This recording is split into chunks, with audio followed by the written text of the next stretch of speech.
यह कहानी है एक छोटे से गांव की। इस गांव में एक पुराना बाजार लगता था, जिस बाजार को लोग कहते थे यह एक भूतिया बाजार है। आसपास में काफी दूर दूर तक फैली ये बातें, इसे एकदम से लोग इसे भूतिया बाजार के नाम से जानते थे। कहानी की शुरुआत होती है एक जिज्ञासु लड़का से, जिसका नाम था राजू। राजू इन सब कहानियों में ज्यादा इंटरेस्ट रखते था।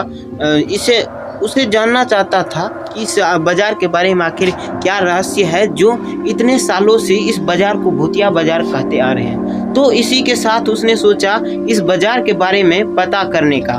तो ये सीधा अपने पास एक टॉर्च ले लिया और उसे जाने की तैयारी करने लगा। एक चांदनी रात में इन्होंने उस बाजार में प्रवेश किया। जैसे ही उन्होंने उस बाजार में प्रवेश किया, उसे एक अजीब सी हवा और एक ठंडक महसूस हुई। उसे हवा की सरसराहटें अजीब लग रही थी। ऐसे ही वो चलते चलते उसने देखा कि एक दुकान की शटर अपने आप हिल रही है। तो उसने देखा कि वो शटर अपने आप पूरे दुकान का ऊपर खुल गया।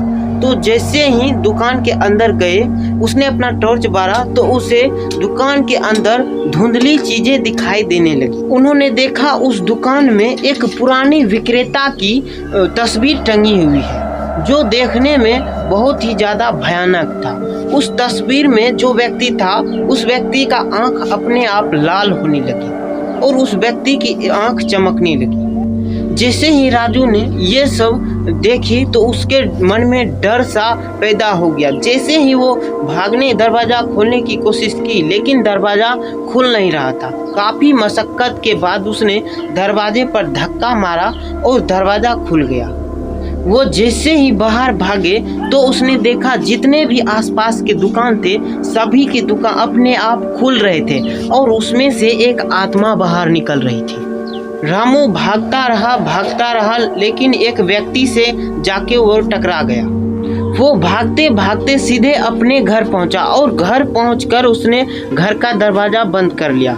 जब सुबह हुआ तो गांव वाले ने राजू की हालत देखकर समझ लिया कि इसने जरूर कोई वहां कुछ देखा है। गांव के बूढ़े पुराने ने चेतावनी दी कि यह बाजार सालों से श्रापित बाजार माना गया है। यह श्रापित बाजार है। रामू फिर कभी उस बाजार की तरफ नहीं गया।